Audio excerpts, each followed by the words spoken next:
sit down. Coming out of PE town. One drink, find a shot. Never mind your liver, get to Gino's spot. Gino spot. Get to Gino's spot. Gino spot. Have a laugh, have a giggle, and exercise your middle. Have a Gino shot. Gino shot. Get to Gino's spot. Gino spot. Get to Gino's spot. Gino spot. Have a laugh, have a giggle, and exercise your middle. Get to Gino's spot. Gino spot.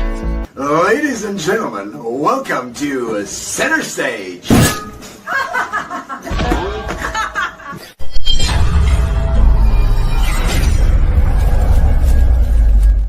And that's it. That's the intro for us now. We're on and ready to go. Things have changed a bit. Gino's, but it has. We've changed it tonight. I know we're starting a bit early. So, guys, if you've joined us, if you're joining us obviously later, you might have to come back here to this spot right here.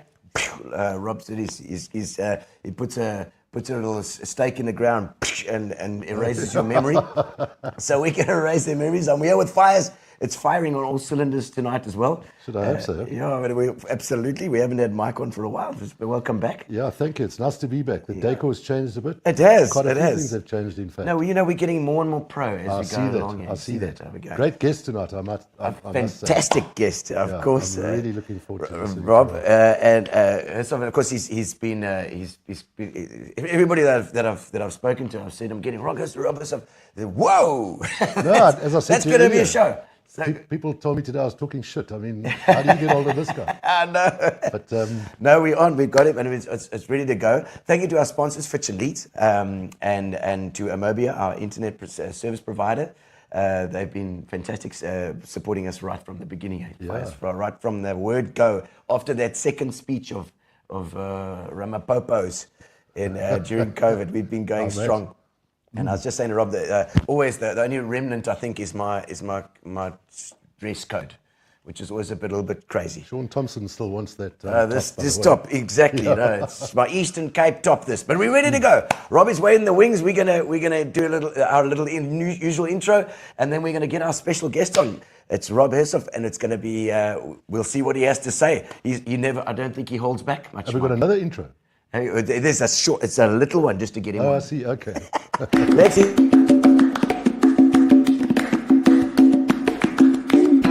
Ooh, welcome to the show. Now it's your time to shine. We're gonna have a chat tonight. Another good time. And there we have it. Rob Hersov, welcome to the show. You know, when my secretary told me you guys had booked me, I thought it was G-Spot. So what am I doing here? Oh, it's a clever little, play on words, How you start things. It's not how you start things. It's how you Correct. Exactly. Exactly. And I know that you I was thinking earlier on that I've done the one thing that you always wanted to do, by the way, Rob. You'd think a guy, Michael House, he's got a Harvard degree, the works, MBA. MBAs at Harvard. He's done everything in his life, basically, but he's never been a comedian, and he wanted to be one. Did you want to be a comedian, Rob? No, I want to be. I want to do stand-up comedy. And my you wife still is not happy. She's not happy with my public speaking. She's definitely not happy with the stand-up comedy idea. I can tell you that it's terrifying, Rob. I can tell you it's a terrifying job, but it's good. Do I have to dress like that, though? Hey, it helps. Even worse. You must see him sometimes, Rob. Anything helps. But Rob, you've obviously Michael House. You're talking to two VP boys here, so this is another level on this side. So when you speak to us, obviously you got to speak in. You got to lower the bar. I've got to be respectful. Here. I've got to be respectful. No. I've got to kiss the ring. I got to kiss the ring. Shit. Oh. Yeah. Okay, no, it's fine. Just chatting before the show, Rob, and I've heard you mention this before on some of you, or on one of your many podcasts. You were talking about the fact that your dad's 99. Yeah. And I mean, you don't look a day older than 51. I know. He turns 99 this August. He caught the last 14 months of the Second World War as a South African Air Force pilot. Okay. And I asked him yesterday, because somebody reached out to me, and Gert Skuman, and said that he's just fascinated by Second World War veterans, South African Air Force. There's so few left. Could I ask my dad if he still has his logbook? So I messaged Dad and said, "Do you still have your logbook?" He said, "I have all 3 of my logbooks." Oh, no ways. That's fantastic. And Rob, did he continue flying after the war? He did. He's been passionate about flying. He went to Michaelis and then he went straight into the SAF. But he has been flying all his life. We've always had airplanes in our lives. And Yes. I don't know when he last flew, but it must have been, I don't know when they force you to give up, but I think it's just an eyesight related. He would have gone for Take away your keys. And exactly. What did he fly? What did he fly in the war, Rob? Spitfire. He was 3 right. squadron. Jeez. I think I'm going to get this right. 3 squadron. And as of today, he's still the honorary colonel of 21 squadron. Wow. Rob, you know, there's those guys they're on a different, they're in a different plane. It's that silent generation, which are so giving as well. They take a lot. They're usually so patient and so, you know, I think our new generations are a lot more unforgiving, you know. I must tell you, Do you know an I'm interesting, absolutely- a really interesting thing? Everyone's heard of Sailor Malan, who was one of the Battle of Britain top fighter pilots. And he was called Sailor Malan only because he arrived by boat. It had nothing to do with anything like that. But when he came back from the Second World War, you know, he helped form the Torch Commando, which fought against the Osama Brandwehr. But a less well-known South African Air Force hero was Sir Roger Bushell. And if you in Hermanus, and you know the guns in the gun in Hermanus, it's pointing in. Yes. And you look at the plaques underneath. It's one of the people who died. He was from Hermanus, was squadron leader Roger Bushell, and he created the Great Escape. You know that famous movie? Yeah. Okay. Yes. He was the guy, the initiate of the Great Escape. Oh, my I think it was soul. Stalag 7 Luft B or something. Inescapable, only officers, and I think 60 of them escaped. Most of them were recaptured and shot by the SS. 76. I'm fascinated by that shit, Rob. Yeah. Much like I'm fascinated by Spitfires. I'm doing 2 paintings at the moment of Spitfires. Excellent. And it's an iconic aeroplane, so I can You imagine. Ron Belling you. Well, not quite. In fact, a long way from it, but that's for another day. But just that's also that whole you know the war generation is obviously dying out. You know? So you know Lammy, Alan Lamb. His dad was South African Air Force, and Rob Lowe, our Springbok hero. His dad was as well. His dad was SAF as well. Yes. Yeah, there's a guy that you look like. It's probably Rob Lowe, actually. Rob. I got a funny story. We were at the Die Data, and you know he and I are great friends, and we came in together a little bit late for a dinner, and they don't really not forgiving. And Dan, you know the amusing guy was like, "Now we have trouble. 2 Robs." You know, no, he's a great friend. He was a great rugby player. Okay, and so I mean that's Basil. Your dad's is and your grandfather was also, it was all this Anglo-American. Is that Anglo-Vol. right? So it was mining and all sorts as a So Bob holding company. Hersov was went to Wits. He was the only one of the children that they could afford to send to university. So clearly the smartest. He did mining engineering. And when he left Wits, he teamed up with his best buddy, Slip Metal, who was a stockbroker. And they founded Anglo-Vol. And they had some failure, success, and then it just took off like a rocket. And it was mining, industries. And in the 70s and 80s, you know, it was one of the great mining industrial companies of the country, of South Africa. Yeah. So I was born into that. You don't have to buy me lunch. Yes. Just one thing before you go to Mike. Actually, one thing you touched on, which is because I know you don't steer away from controversy. What do you mean by that? There's the Osama Brandwehr you were talking about, and you know, it's always been a thing in my head. Like I didn't live in that war era where we were sending the guys over. We were under British rule, obviously at that time. You know, we were a colony. The Afrikaners here. If you look at it, was there, and there must have been sympathizers for the Germans, you know, as well. Listen, on a life For what? didn't. He was imprisoned. He was imprisoned during the Second World War as a Nazi sympathizer. But I think they weren't Nazi sympathizers. They were more anti-British imperialists. Okay. It was more that. Okay. But Jan Smuts, he was an Afrikaner. He was very pro-British and became one of Churchill's most favoured advisors. So So I think they were split, the Afrikaners. There's still the remnant of the Boer War and the British Yes. concentration I mean, if you just camps. come out of a war with Britain, you're going to choose the other side. So I always it's thought to it was myself, tough. how did they navigate that? Must have been a difficult time to navigate, you know. So Rob, after Michael Haas, was it down to UCT? UCT, then 2 years in the army. So you did and national I wanted to service. ask you about the army, in fact. I believe you were a lieutenant. I was Infantry. a first lieutenant, yeah. Well, I did it after university. Yes. That's why, yeah. I was initially called up to Youngsfield, anti-aircraft, and then I said, I don't want to do that. I want to go into the Navy like everyone else. So I pulled every string I could and ended up in the army. were you in Oudtshoorn? No, I was up at Voortrekker. Oh, I see. Okay. yes, okay. Okay. But no, I was wondering. I'll tell you a funny story. Okay, this is not known. It's never been told in public. When I was at UCT, I was trying to make the basketball team.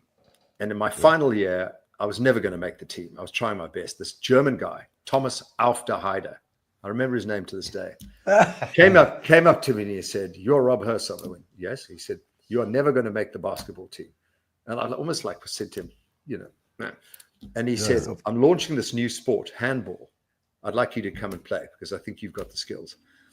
So in the final year of UCT, we launched handball in the Western Cape, and UCT had a team, and that was it. There were like about 30 people playing it. And so because Gauteng, or Transvaal in those days, had a provincial team out of the 150 people that played it up there, I made the Western Province team. Okay. Okay. So I went to the army, and I'd been warned in advance when there's sport parade, you know, when they say rugby, Yeah. 50%, Wednesdays. cricket, 80%, and then they're like, anyway, at sport parade, I'd made my own tracksuit, Western Province handball, because they didn't hand them out. There were only like, out of 30 people, they chose like 10, and I was one of the 10. So I was Province handball. And the sergeant major walks up and he goes, "Can I swear on your show?" Yeah, Well, yeah, absolutely. With Buddy rules. S.Y. He says to this guy, this Parat guy, and the guy goes, "Springbok, Taekwondo." And he goes, "Over martial arts." Then there's a hunchback, a guy with a proper hunchback. He looked at him, he said, "Go to the medical center." There are like 1,000 guys, sport parade, me standing there, okay? They're slightly too long. And he goes, "What is die sport?" And I go, "Handball, Sommejor." And he goes, "Okay, you've got 5 days to find an officer that's going to represent your sport. Otherwise, you're going to play rugby." And I found a colonel. Who was happy to represent handball. And he just gave me tickets to get out every weekend. It was fantastic. Oh, classic. But the next year, when Lawrence Rose, Dave Davies, Clifford Elphick, Guy Shutt, all came into the army, I then formed a South African Defence Force handball team. And they all played handball. And it's now a fantastic big sport in the SADF. And I run into people at pubs in the Karoo and up country. You go, "You saved my life in the army. I played handball." Classic. Tell me this. You're involved in Padel as well, the Padel. Yeah. So I co-founded Africa Padel in South Africa. Okay. We've got about 90 courts. And I founded Pacific Padel in New Zealand. Okay. Oh, That's going to okay, be, as it's well. going to be even better there. It's going to be even better there. Because we had Patrick Grew on here. You know, Patrick. He's got the franchise He's here. franchise here, Eastern Cape, but it's obviously Africa Padel. Africa, Padel. So I've got, I think, 4 courts in PE at Old Grey and Yes. 2 Oh, courts, that's yours. 2 courts in Plet. Yeah. Okay. Yeah, Old Grey's our drinking hole. But interestingly enough, we had Graham Joffe on here. Joff is my boy. Not long ago, I'd say 2 years ago. Yeah. And he was talking about paddle in America. And, well, I certainly had never heard of it at that time. Pickleball as well. And there was nothing like that in Port Elizabeth. Yeah. And Joffers was telling us about this paddle and how it's going to take off. And believe me, it certainly did take off. Yeah, I mean, it's all over the So place. we founded Africa Padel. We were first into the market 3.5 years ago. There are now 800 courts in South Africa. 800. New Zealand has 6 courts.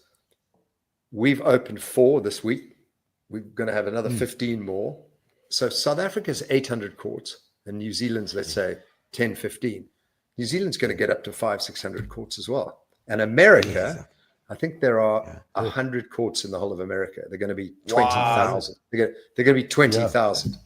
Send all your sons and daughters to set up Padel in America. It's a no-brainer. It's the kind of sport that just it sort of exponentially gets It's addictive. busier and busier. Yeah, Very, very much so. yeah. And tell us about the airport. The airport. Everybody's airport. talking about this airport in the Western Cape, The one and the So Winelands. this buddy of mine, Nick Ferguson, my best buddy, we're in business, got a couple of businesses together, called me one day and he said, Rob, you know about aviation, don't you? And I said, yeah, I've lost a fortune in aviation. I really have. Because like I owned boats. exactly. No, it's worse because you own the businesses. I owned a third of Air Berlin at one point, the second biggest airline in Germany. Wow. And the strategy was right. Buy it and sell it to one of the Middle East airlines. But we got our timing wrong. And then I founded Marquis Jet, a private jet company, sold it to NetJets, became vice chairman of NetJets. And even to this day, I'm the senior advisor to VistaJet, which when I joined them, 12 aircraft, now over 400 aircraft. So aviation, it's been good and bad. Okay. And so Nick said, let's drive out and have a look. And we drive out there and there's this place for Santa Cruz. It's like an airfield, 4 runways built by the British in 1942, little airplanes flying around, but a real mess. And he said, we're going to buy this. And I went, why? And he said, don't worry about it. We'll work it out afterwards. And this is the genius of Nick Ferguson, my buddy. He sees something and says, let's buy it. Let's get control of it. Knowing he can work it out afterwards. He's a genius. He did a biscuit mill, Amazon Web Services headquarters in Cape Town. He and I doing other things together. Yeah. And we did.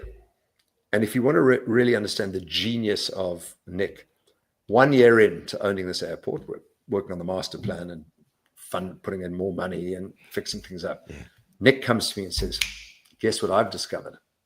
Cape Town is the only major city in the world that doesn't have a second airport. And I said, so what? Correct.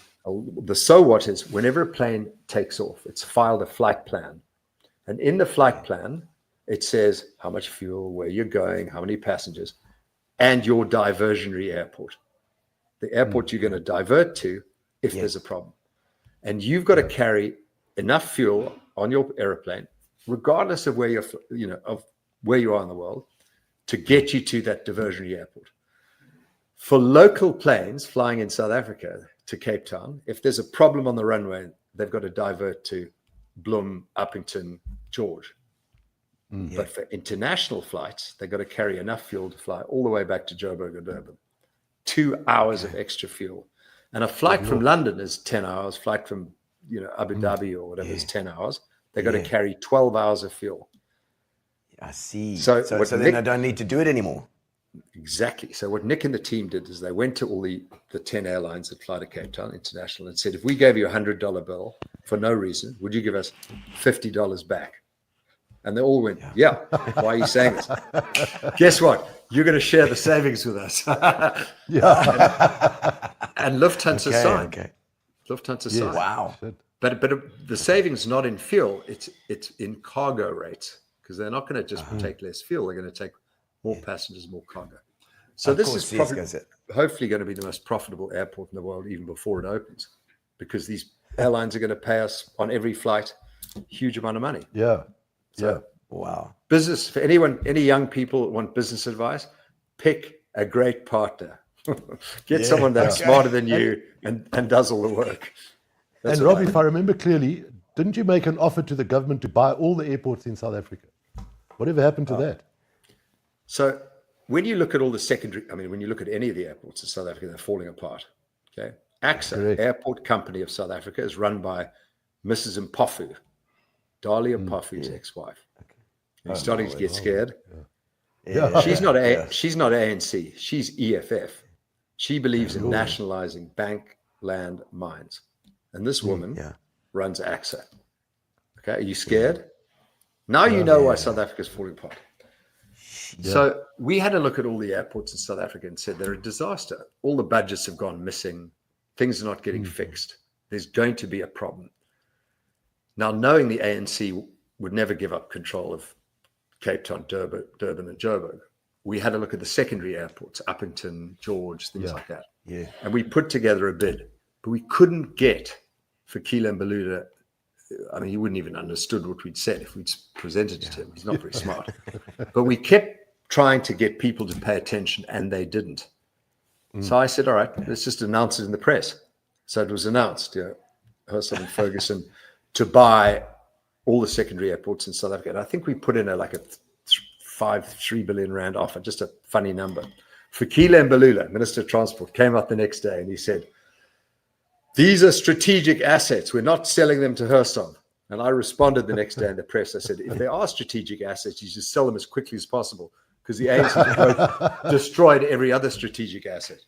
Yeah, anyway, correct. It didn't make me very popular, and we didn't buy the airports, but would have been a good deal. Okay. So going back to, you finished the army now. What did you do thereafter, Rob? So I decided to go and see the world, travel, and ended up going through Burma with my brother and Richard Nodder. And Richard Nodder is a very famous overseas South African. He is probably one of the top 4 guys at Goldman Sachs. I think he's head of international Goldman Sachs. He's done incredibly well. 6'6". He and I played rugby together at UCT, and he's a super smart guy, and he's made a fortune, and he's one of the most important investment bankers in the world.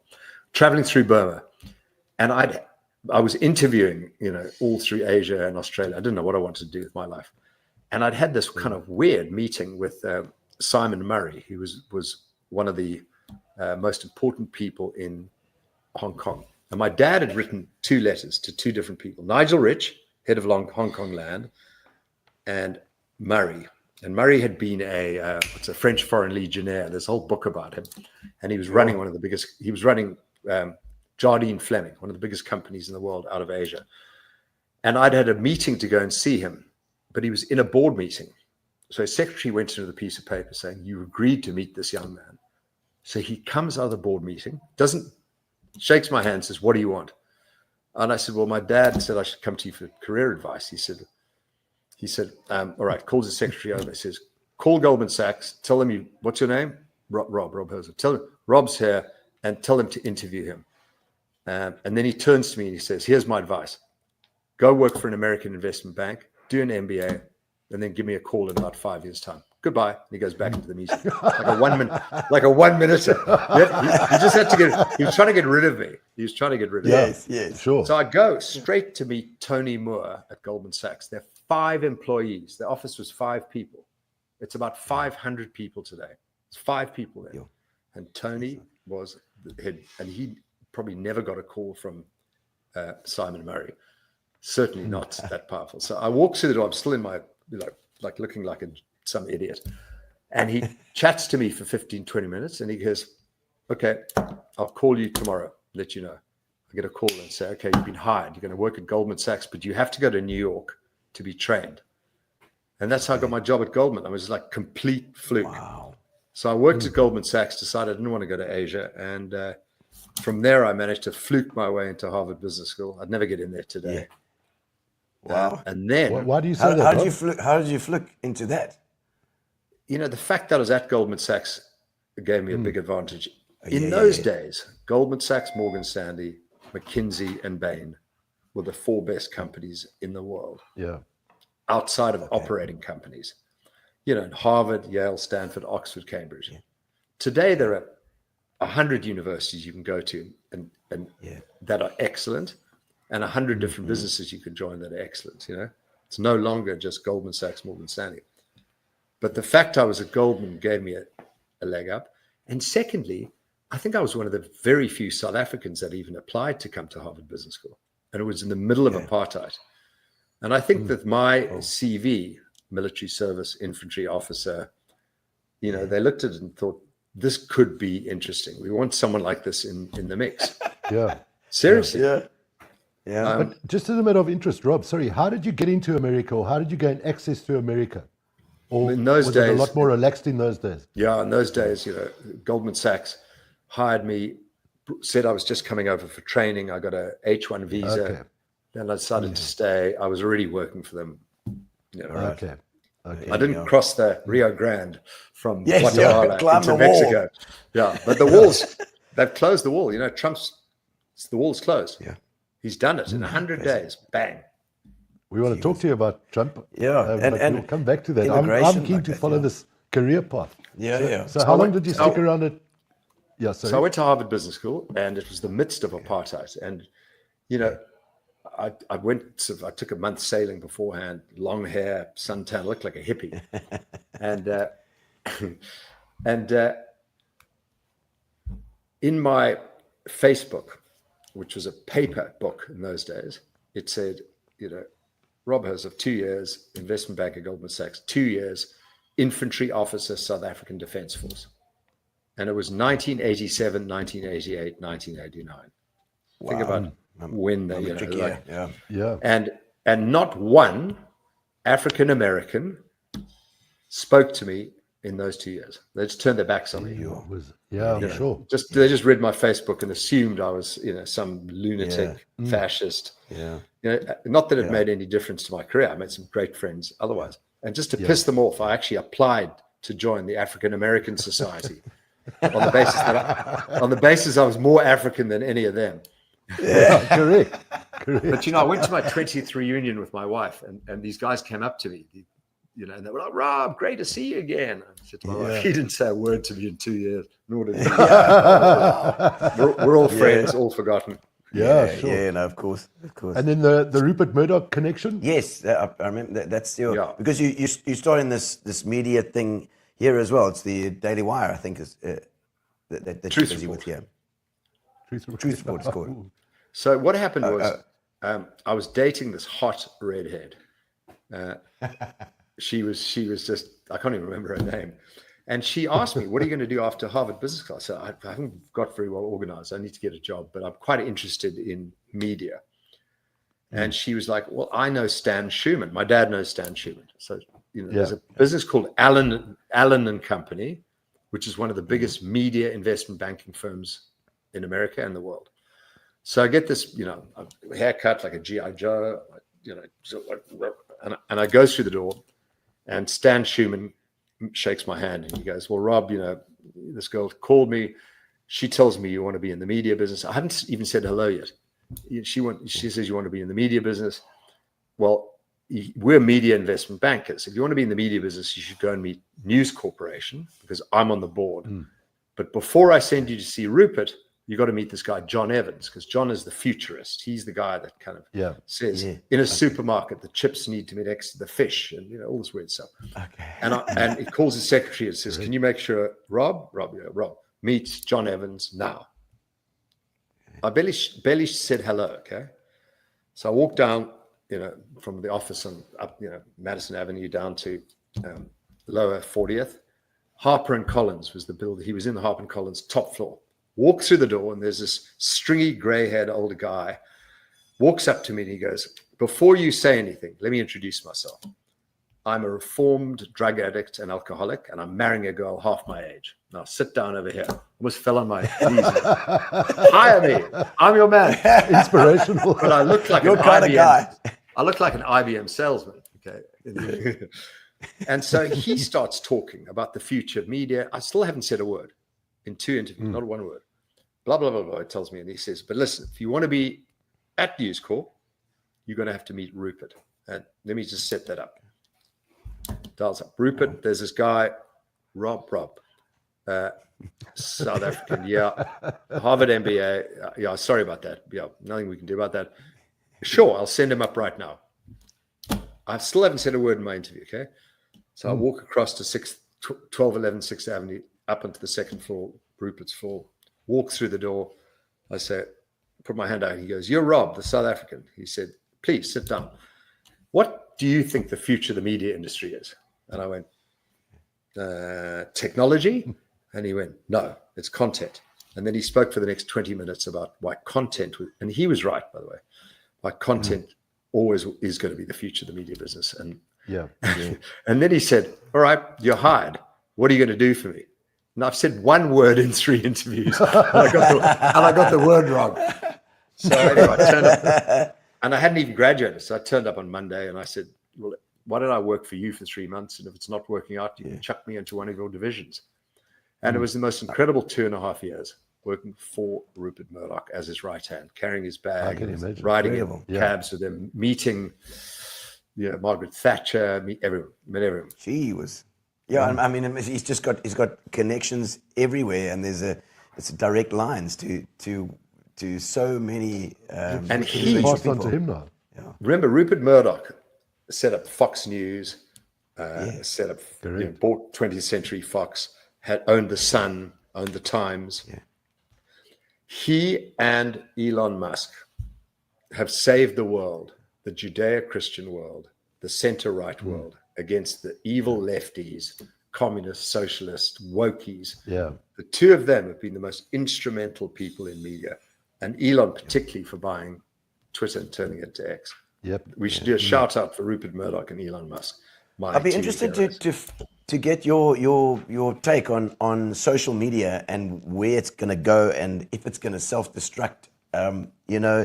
It just seems to be getting. It's like this thing that black hole that sucks everything into it, and it's almost like it's something's got to give. So there's social media, and then there's podcasts. I mean, I think these are two different dynamics.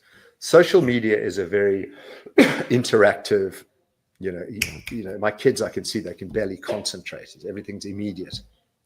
And I think there's a lot of negative there, a lot of bad, a lot of evil. Yeah. And I worry a lot, I've never been on Instagram, Facebook, only recently on X.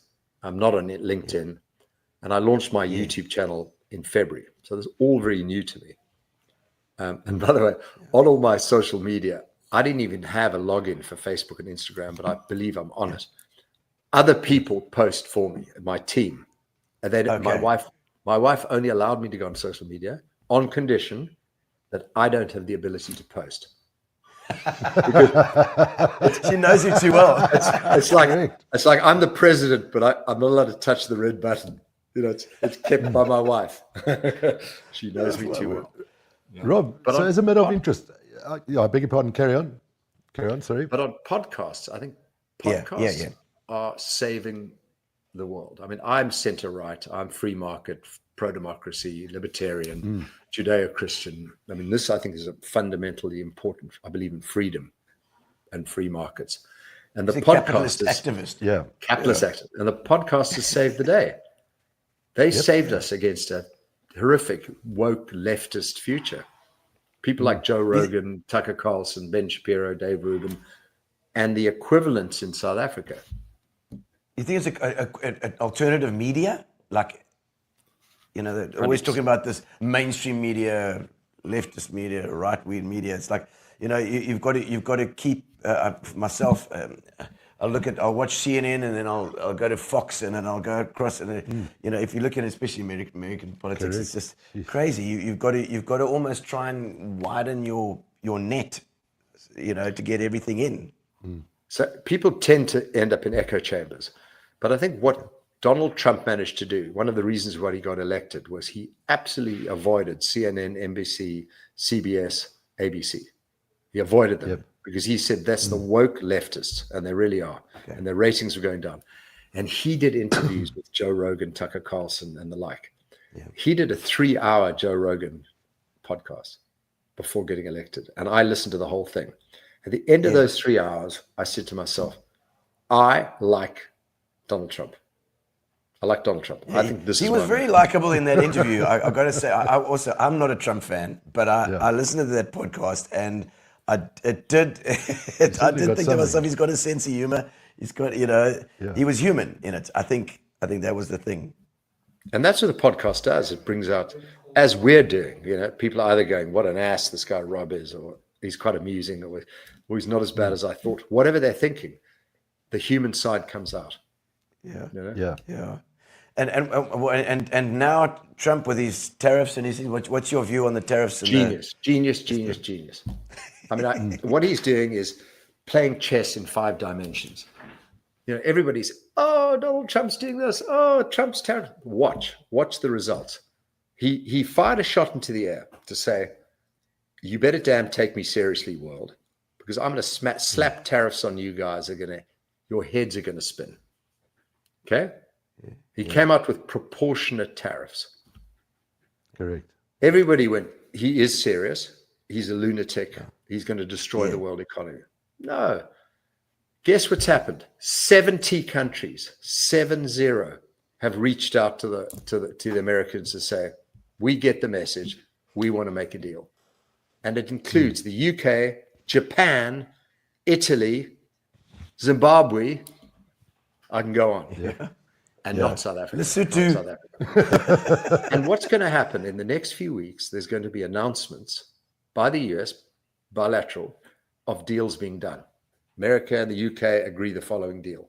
And all he's doing is resetting the world. It's actually good for world trade because America has been ripped off. He's 100% right for so long. Countries have taken advantage of America. They're allowed to access American market, but if America tries to access their market, there are trade barriers. And Trump's going, I'm sorry, we've got $1 trillion trade deficit going on, and that's not fair, and it's not right, and we're not suckers anymore. We're happy to do deals country by country, bilateral, and make it fair. So let's do a deal. And if there were 40% tariffs on America, he'd say, right, I'm slapping a 20% tariff on you guys, because America is the consumer market. Everybody wants to trade with America. And China is getting the biggest snort clap in history right now. China tried to compensate from America's threat by doing deals with the European Union. The European Union, those wankers, come on. They're quasi-socialist, go nowhere economies. Look, I think Europe and America are on a different scale to Africa. You know, it's like I think the GDP is like 14 times the average GDP. Is 14 times what South Africa But forget Europe. Forget Europe. But surely there's got to be some sort of socialist thing involved. I mean, if America's sitting there like, are you a Monty Python fan? Love Monty Python. You know Which Mr. one are you? Creosote sketch? Mr. Creosote. Just one more. One more. Just one more little. That's what I imagine America and Europe to be, is this guy's just ordered everything in the menu and he's shine. And he's looking at Africa thinking, can I have some of yours? You know what I mean? I mean, surely there's something to pay. I mean, you're talking about capitalism, and capitalism. There is a dangerous side to capitalism, surely. Don't call me Shirley. No, listen here, Shirley. Rob, if we can get a bit closer to home here. Unless there's some sort of social thing linked with the capitalism, surely Why? Well, do you know? Otherwise, rich gets richer, poor, and then it's Mr. Creosote on one side, and it's propaganda. You know? Do not believe that propaganda. My kids come back from school and believe the polar bears are dying and the ice caps are melting. It's rubbish. It's propaganda. Doesn't exist. Don't believe the greenies, and don't believe people that say socialism hasn't been tried properly. It's been tried properly. It's failed. Capitalism is not perfect, but it's the only system that brings people out of poverty. Capitalism works. So maybe there's a middle ground. Surely, I mean, it's got to be. It's like there's an interim ground. You want a central thing. There's an interim ground. There's an interim ground from where we are today, income inequality, hardcore capitalism, and create a social underpinning that gets us to a more libertarian, conservative future, which I think is the ideal. Capitalism is the most successful economic system known to man ever. Because there should be some sort of social safety net. You know what I mean? I think if capitalism, I'm about to say says who, but capitalism hasn't been tried properly. If you take pure capitalism, everybody gets richer. Yeah. How's it going to work here in South Africa? I was going to say, first we got to get rid of those. We've got to get rid of the racist and socialist, kleptocratic and ineptocratic ANC. I mean, they're scoring own goal after own goal. We've got to get rid of them. Yeah. And we've got to make sure the the morons, things and evil morons and evil clowns of the EFF and MK don't get anywhere near power. And we're in this funny interim step. We're in limbo right now. I was going to ask you, Rob, paint a picture of South Africa as you see it at the moment. A clown in a circus, eating all the food, letting the animals run wild, and not charging people for tickets to come and watch. That's South Africa right now. It's complete, And utter mess. as precarious as this precipice is, what are the solutions here? It's very bad right now. It's very, very bad. We have I mean, this VAT debacle, which the ANC lost to the DA. Forget these other silly parties like Rise, Mzansi, and Bosa. Forget it. Everyone's claiming victory there. Yeah. BS. BS. The DA won this one. Okay. Technical knockout. Right. Okay. What it showed is the ANC's inability to understand and run a sophisticated economy. They have deindustrialized our country. We're going backwards. Our economic growth is half our population growth, which means we're getting poorer every year. And we have a fiscal cliff we're about to fall over. We have enough money to pay our dollar debt, but we are on the edge of an economic crisis because the ANC will not cut costs. We've got 1.5 million civil servants who've just got a 5% pay increase. Instead of a 5% pay increase, we should fire 20 to 30% of them. But the ANC won't do it. They're all ANC voters, ANC cadres or cadres. And there are 28 million people on social grants. And Cyril says it proudly. Cyril says proudly, these are people that have no chance, uneducated, homeless, hopeless. And Cyril thinks giving them money is the way to solve the problem. He is a moron. And he's a spineless moron. I mean, you're getting me onto this. You're getting me wound up. Where's my drink? Where's my fidget leads? Where's my gin? You were talking about that because I think the ministers and the vice ministers and things, it's bigger than any other country in the world. And I think they get paid more than. You've often spoken about that. I just saw a thing today where they said that they were paid more than, as a percentage of GDP, they were paid more than any other country in the world. So we have 32 ministers. 32 ministers. Yeah. And we have another 34 deputy ministers. Okay. Yeah. That's Norway has 18 ministries and Argentina has 8. They've cut them down to 8. Yeah. We have 32. I always say, what does a minister of sport, minister of women do? What do they actually do? Yeah. They've got a budget. They've got blue lights. They've got what do they spend the money on? I mean, I don't think we should have a ministry of sports, arts, and cultures, even though Gayton's doing a very, very good job. A ministry of education is our biggest expense after debt service, about even. That's how destroyed our economy is. Our debt service is the amount we pay for educating. And we have some of the worst results in the world. Where does that money go? This country is absolutely on the edge of collapse. But now, Rob, given the fact that do? well, good question. That was going to be my question. Do they ever listen to you? No. A Swedish buddy and I wrote an open letter to the government and Cyril Ramaphosa on things you could do to fix the country, and it's very fixable. And I sent it to Moletsi and Becky and Musi Mamani, just have a quick read of it, before I sent it. And Musi said to me, Rob, why bother?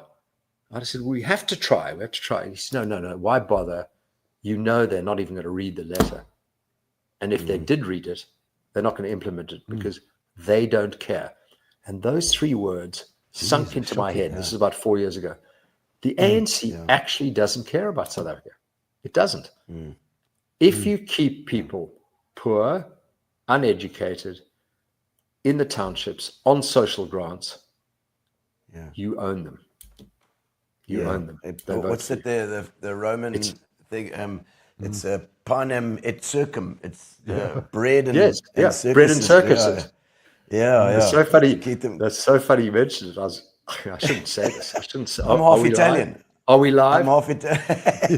I was watching Roman torture methods podcast. Oh, no ways. How did I get onto that? You know what's even better than that? Let me put you down another 6,000 animals. 6,000 animals. Yes, that's it.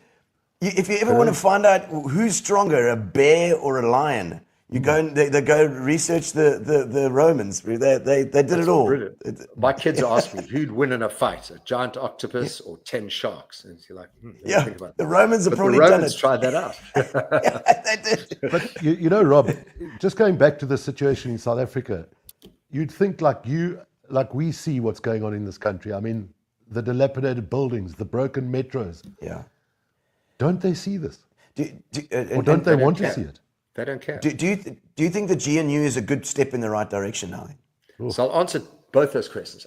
I think the ANC are made up of very stupid people that didn't get an education, were part of the liberation controversies were rubbish, and have now graduated to positions of power. I think half of them don't read the documents they give as cabinet ministers, and the other half don't understand them. These are Didn't get the memo. stupid people, dumb as ditch water. But I also think there's a level of malevolence and evil there, because they just want to stay in power, stay earning the money, stealing the money. And so they break so they can steal. I'll give you one little example. Think of Eskom and think of sending low yield coal into a turbine. What does it do? It breaks the turbine. It breaks the turbine. Yeah. So that they get a contract. Instead of buying high grade coal, they buy low grade coal at the high grade price, pump it through a turbine, and they make a lot of money doing that. The turbine breaks. What happens when that happens? They've got to import diesel. Have a look at who's got the importing the diesel contracts. Correct. If you break the railway, everything has to go by road and taxi, lorry and taxi. That's Who killing us here in benefits? the Eastern The Cape. lorry Literally. companies and the taxi companies.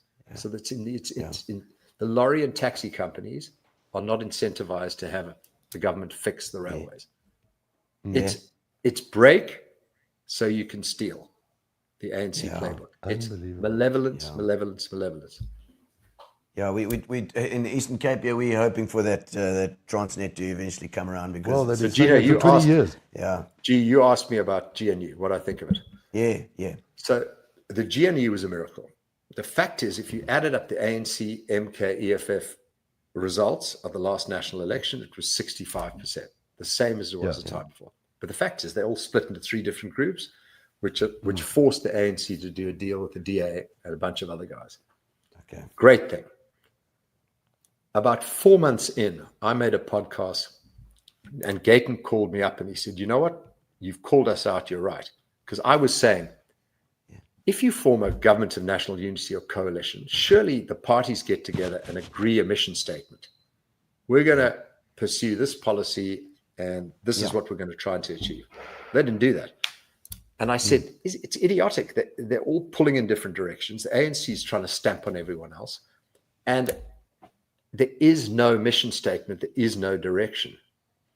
And have you ever heard anyone in the GNU mention the following words: investment or economic growth? And Gayton said, "You're right." Correct. He said, "Here's the problem. The priority of the GNU is to keep MK and EFF out of government. And then our priorities are economic growth, stability, safety, things like that. We haven't even got around to those priorities." Yeah. So the GNU is going sideways. The ANC's taken advantage of everyone. And fortunately, the DA decided to grow a spine and tackle the ANC on VAT and won. So what do I think of the GNU? Better than the alternative. Yep. Yeah. The alternative is. But I think it's such a waste of time sending money to, Rise Mzansi, Action SA, BOSA. Get rid of them. We might as well just get behind the DA as hard as possible and stop fluffing around with these other parties. Yeah. And the longevity of the GNU, Rob? I think it's got another year and a half in it, and it'll break up before the municipals. We just hope that it breaks up. And so the next elections, that's another thing. What do you think? I think the ANC will be gone by then. Gone. Where they're sitting at the moment, Rob? 30% on the new 30%. IRR poll. Really? Yeah, they've gone from 42 to 30.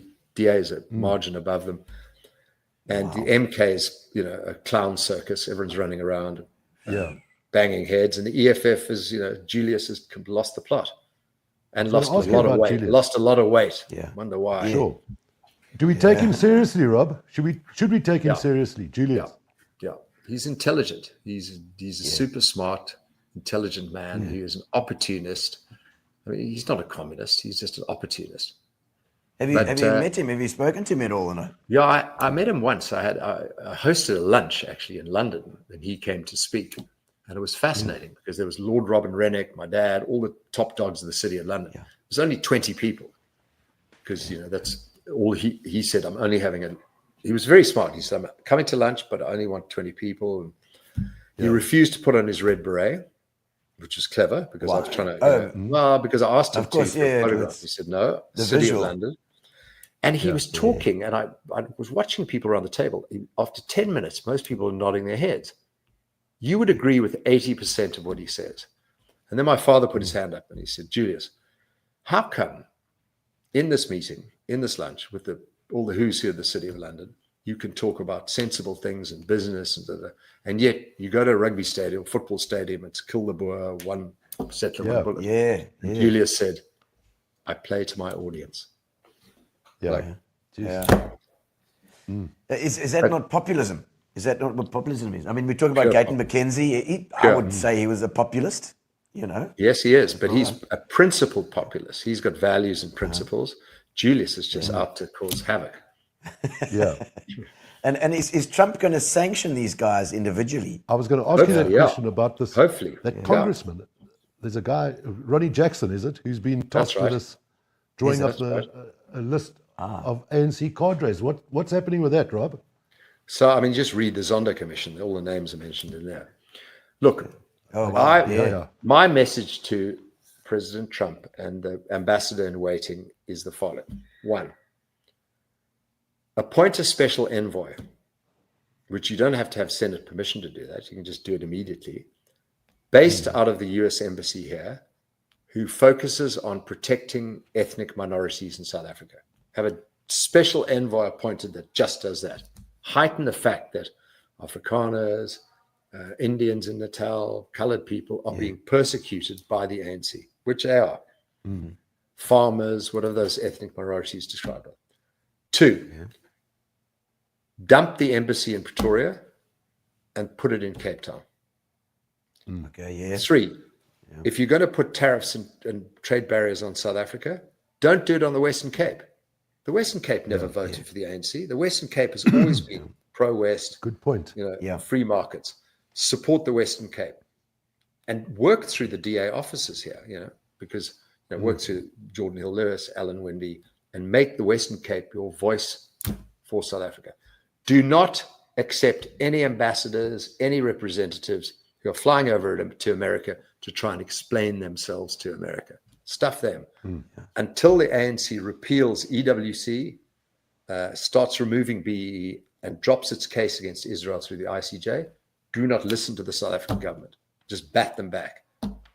This ANC government is paid for by Iran, best buddies with China, and very anti-Semitic and anti-American. Bat them back. Just so I don't care. Mitsubishi Jonas, boom, boom, boom. We're not interested in meeting. We're not interested in meeting. And just be tough. And then put a list together of the people that deserves targeted sanctions. SDN, Magnitsky Act. Make it impossible for them to travel, impossible for them to utilize bank accounts, impossible for them to visit any of these places in the world. I mean, if you try and transfer money and an intermediary bank is American or linked with America, money's blocked, money's frozen.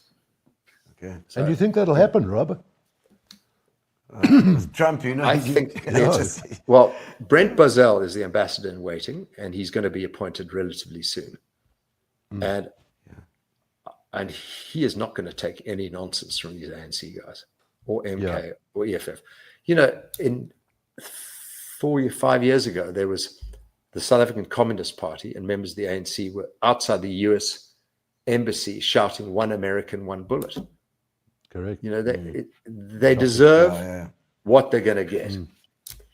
I hope America doesn't sanction South Africa, whack South Africa with tariffs, because I think the majority of South Africans are not to blame, but the ANC are. And Cyril. Put Cyril on the list. Is there an alternative to to be so or to anyway to try and bridge that wage gap, this huge gap in income, in this country? So black economic empowerment does not work. It's been proven to has failed us. And by the way, it's not black economic empowerment. It's certain blacks who are friends with the ANC No, of who course, get given all the goodies. It's If you're economic empowerment. If you're white, Indian, colored, or from the wrong black organization, tribe, or you stand up as a black person saying this is wrong, you're not part of BE. It's goodies for friends. I mean, it's complete. It's racism, socialism. It's nasty. But how do we uplift at the same time as economic growth? The only thing that works is economic growth, and the only way to get economic growth is to get foreign direct investment, and the only way to get foreign direct investment is from the West, and is to repeal EWC. It's to start to do what I've been saying: get rid of BE, sell off state-owned enterprises. In 1992, in Sweden, there was 100% income tax on rich people. 100%. People were leaving the country. Many. That seems a bit harsh. The currency was there were a lot of state-owned enterprises, including the beer company. The Swedish beer company was owned by the government. I mean, why? And in 1992, the government looked at themselves and said, "It's not working. Let's change direction." They freed the currency. They sold off the state-owned enterprises, and they shifted from this nonsense socialism to a free market economy. And look at Sweden now, a huge success. And with the money that they generate out of taxes and from economic growth, and Sweden has a very high GDP per capita, they're able to provide what you were mentioning is a social protection, a social safety net. Yeah. But you can't do that until you have economic growth. And you can't have economic growth in South Africa if you continue down the path we're going down. Yeah. And I don't see a single member of the ANC smart enough or brave enough to put their hand up and say, it's not working. Let's try another direction. So between now and 2029, we could have economic collapse. Yeah. You're talking about state-owned enterprise being privatized. Are you for that? Like you're talking about Transnet. That's the first thing SAA, I do. all these things. First thing I do. Look, SAA has collapsed under its own ANC weight. And look what happened. Oh, if you fly, you can fly Safair, Airlink. Yeah, of course. Actually, nothing has changed. Disappears anyway. So why did we even need a South African Airways? Yeah.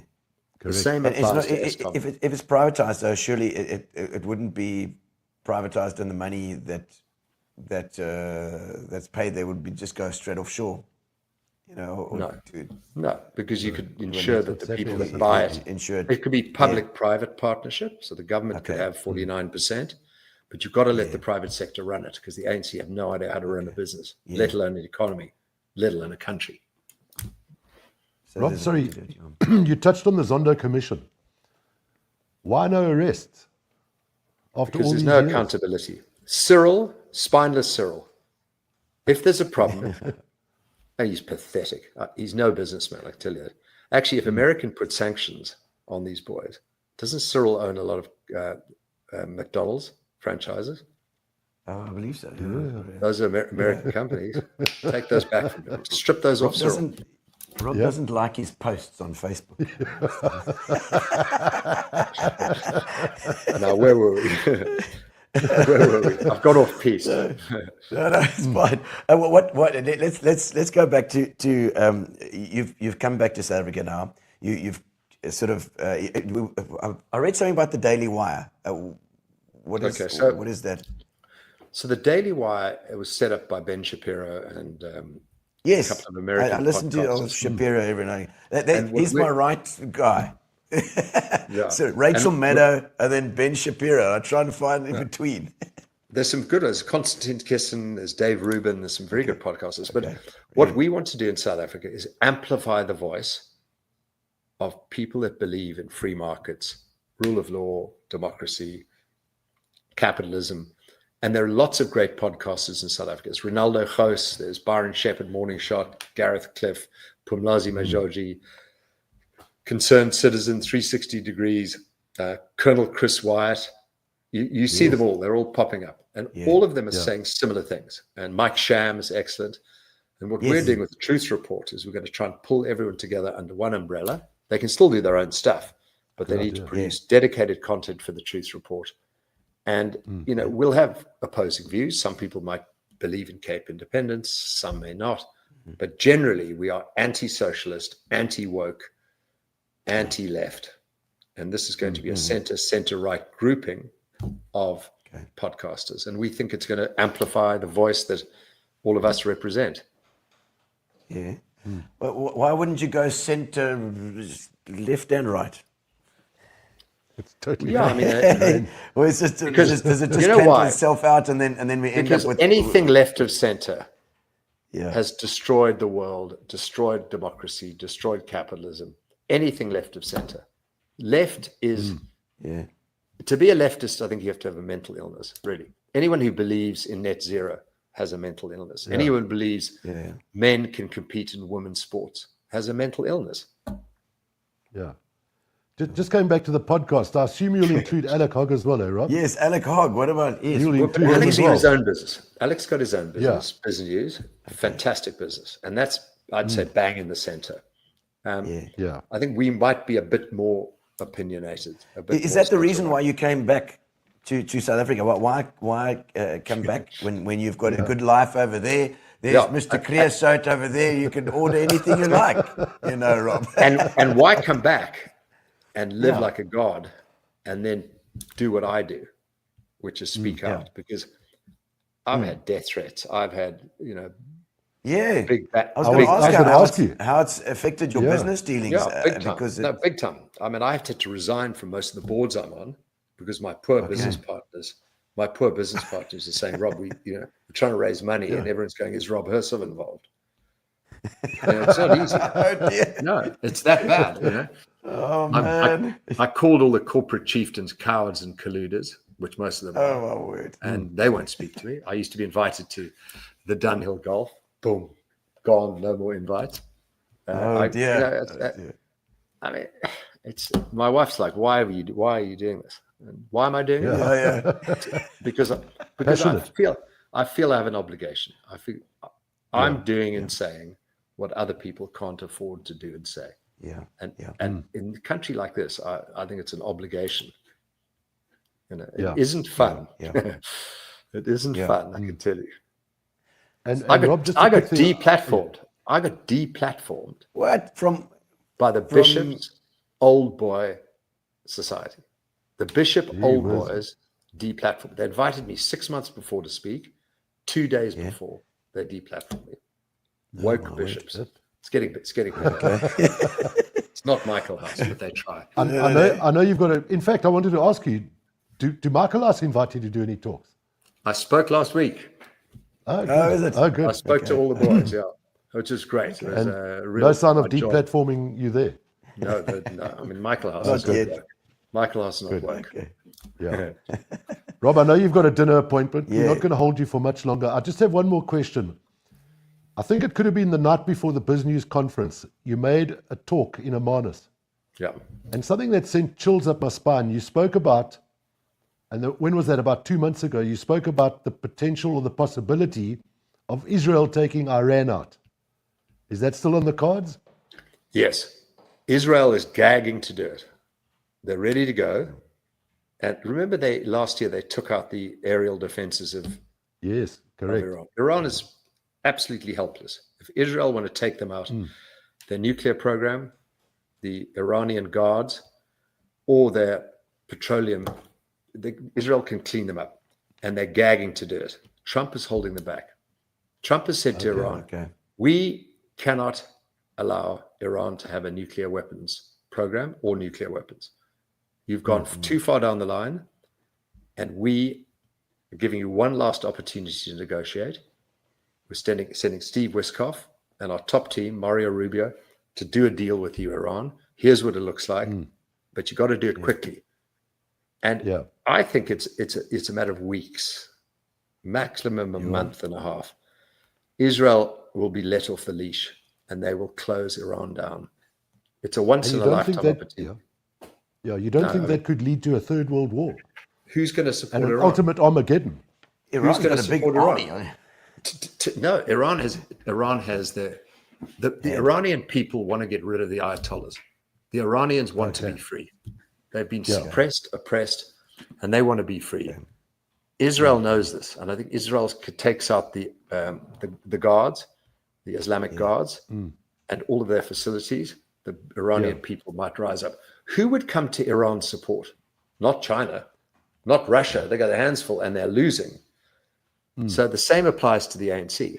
The ANC think, we can poke America in the eye because we've got Iran paying for us and we're friends with Russia and China. What do you think? Do you think Russia and China are going to help the ANC? Do you think Iran are going to help it? Forget it. Yeah. Interestingly So enough, I see. Sorry, I beg your pardon, Rob. A more worrying war is India, Pakistan right now. Correct. Yeah. Okay. That's both nuclear countries. Yeah. You did say once that that Madiba, if you were around, you would vote for the DA. I know everybody probably brings that up because that was a big one. Herman Mashaba was furious. He called me and just said, "How dare you?" I said, "What's the problem?" He said, "No, he'd vote Action SA." And I said, "Okay, I think you're joking." I think Madiba would be disgusted by the ANC right now. Yeah.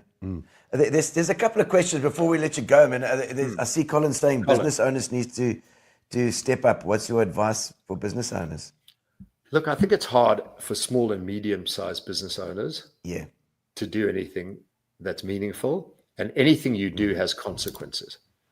But I think it's inexcusable that the big corporate chieftains, who run Discovery, who run Aspen, aren't doing more to change the narrative and aren't confronting the ANC directly. And they always tell me, we're part of BUSA and ZUSA and NUSA.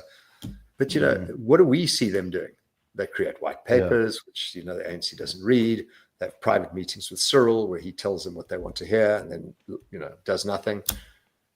Yeah. The corporate chieftains of the big corporates are at fault. I would not ask the smaller business owners to take the risk of standing up on their own. Did you feel that before you came back, before you started doing this talking, these talks, is that why you did it, or? I did it by mistake.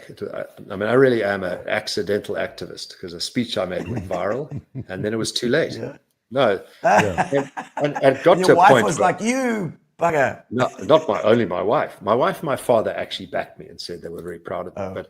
But family members, business partners, they were the ones going, "What have you done?" Yes, so your brother phoned you. I've got a brother. He would have done the same. Oh no, I don't blame him for doing that. I love my brother. He's a great guy. But I've reached a point now where it's been 3.5 years in, and I'm seeing more and more people standing up. The funny thing is there are two words that I used 3.5 years ago: moron. I called a lot of ANC people morons. I said anyone who's still voting for the ANC is a moron, and then defined what a moron meant: an adult with an average age of 8 to 12. So it was clearly premeditated. And I used the word clowns. I called Cyril and his clown circus. And now I'm hearing a lot more people use moron and clown. So the dam is broken. It's not collapsed yet. And more people are standing up. So I kind of feel like I've moved the needle and I have helped shift the narrative. Because 5 years ago, no one would dare say negative things to the ANC. Yeah. Richard Trudebe once said to me at Mining and Indaba, "How dare you say that? The ANC liberated this country." I was like, "Oh, sorry." But now more and more people are doing it. Yeah. Well, it's got to be called out because it's been too much time that has passed, and I think you've mentioned that it was often if you speak out, you get the racism thing thrown at you, which I can understand. Or you get killed. Wow. The advantage I've had is that I'm high profile, and I spoke to a couple of people, Gayton and others, and said, "Am I at risk?" And Gayton said, "No, the ANC would never do it. There'd never be an organized hit on you. Maybe someone would walk up to me in the street and do something, but would never be. You're too high profile." I'd hate to be the martyr, the guy they read about in history. Oh, Whacking him, Rob, he change was the the guy. direction of the country and save the country. Yes. It's like, don't make it me. It I'm was sure his there are other death people. that started. There are other people there's a better list. Yes. Going back to Trump. Yeah. Going back to Trump quickly, I see Ramaphosa is having a meeting with him shortly. Yeah. I wonder if he's not going to get the same treatment as Zelensky. He I could think well he's be, gonna don't you get think, Rob? I think it's Worse. gonna get worse. You think? Yeah. I Well, think you say a lot of things that and you don't give yourself much time for people to say, "I told you so." Donald Trump should tell Cyril to get stuffed. Yeah, I think he's going to. You know what Cyril does? Cyril just tells you what you want to hear in his smarmy, pleasant way, correct. and lies and lies and then does nothing. The Zondo Commission, 2 billion rand later, Cyril delivers the Zondo Commission. Nothing. All But that's not good for any of us, is it? all these big corporates are going to talk to Cyril. Come back. Okay, Cyril's a good guy. We're buffalo buddies, trade buffaloes. Yeah. Cyril, zero. Lies. But I mean, that's if he does, that's not going to be very good for any of us, surely. I mean, Correct. Why? Trump should say, Cyril, you're sanctioned. All your money offshore. So- Bang, frozen. Bye-bye, back to South Africa. this Cyril, individual repeal EWC. Cancel this Iran-backed Islamic anti-Semitic ICJ case against Israel. Cancel it immediately. Withdraw it. And start killing BEE. Then I'll talk to you.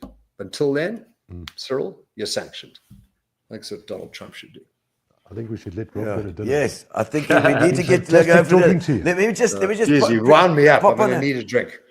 There's quite a bit of love coming for you in the comments there. Let's have Hold on. you can just put But a by the couple of way, those as well. I asked Ethel Trollope yesterday to make a comment, and I assume it was tongue in cheek or in jest, but he said to me, "Rob and I are like honey and vinegar." Can I be the vinegar?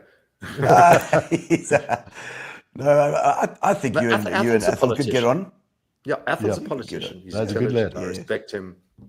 But he's trapped in he's got to speak the action essay box. I can say anything. Let's just he's have a a good quick guy. look at some of the comments coming through there. Corin is saying, "Rob for president." Lekker, some love for you there. Duncan from there's Duncan Phillips. Thanks, Said, old grey boy is coming on here. Brilliant guy, brilliant businessman. Big got it. SA's future.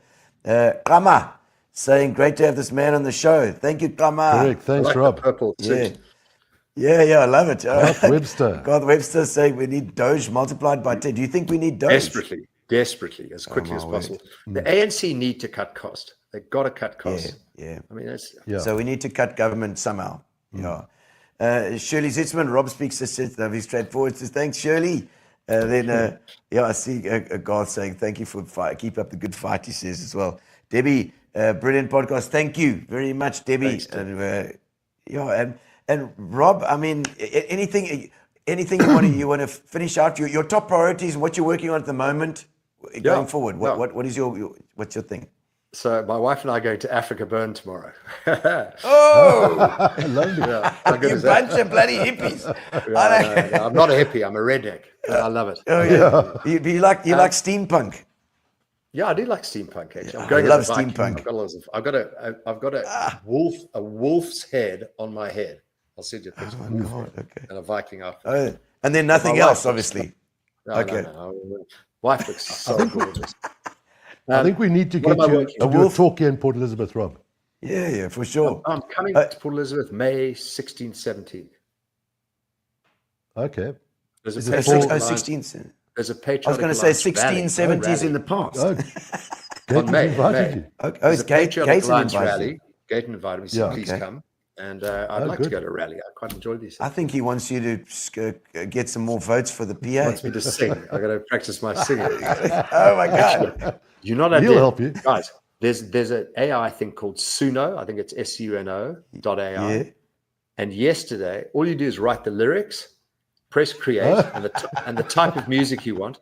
I did this like deep house song to my wife because it was her birthday. It's her birthday tomorrow, but I did the song yesterday. Katie, you rock my world. And I played it with our friends. We were up in the Cedarburg, and everyone's like, I haven't heard this song. This is really good. I went, Listen to the lyrics. Composer. There's I'll Kelly, send you a yeah. clip. I'll send you a clip of him on stage singing. Yeah, no, we You do. get some tips I'm here. user. But if you're going to Africa Burn, then Rob Capers might be DJing there. You're going to say, how's it to him from me? I love it. Gary's asking you about your bucket list. Two more questions. Short question. Your bucket list, firstly, what do you still need to do? Stand-up comedy. Oh, well, there we go. I've done that. I know you have. You're probably my better where you hero. are. You're my hero. You know, Constantine Kissen is a very big podcast. He's got an incredible podcast called Trigonometry. And he was born in Russia, and he wrote a book called An Immigrant's Love Letter to the West. It's worth reading. It's genius. Okay. And he's been a bit of a podcast hero of mine. And I was at this ARC conference in February. He was there. And I went, and he did stand-up comedy and then got into podcasting. And now he's a big-time political analyst at the same level as Jordan Peterson. And I went up to him, said to him, please sign the book, blah, blah, blah. And this is what I do. And I'm thinking of getting into stand-up comedy. He went, well, good luck in that, man. He didn't see. He didn't think it was a good idea. Oh, yeah. But it's great. It's high reward, high stress, high reward. That's what I always say. It's great. Heroes. And that's then my bucket list. To end one, your most embarrassing moment, or something when something's gone wrong. Oh my God, something happened to me today, but I can't tell you that. I was walking around. I was walking around in white jeans, and I get home. I've been all day in white jeans, meetings there. And I walk home, and my wife looked at me up the pants. She said, "Did you sit on something, or did something else happen?" And I was like, "This, the whole day. No one had the heart to tell me."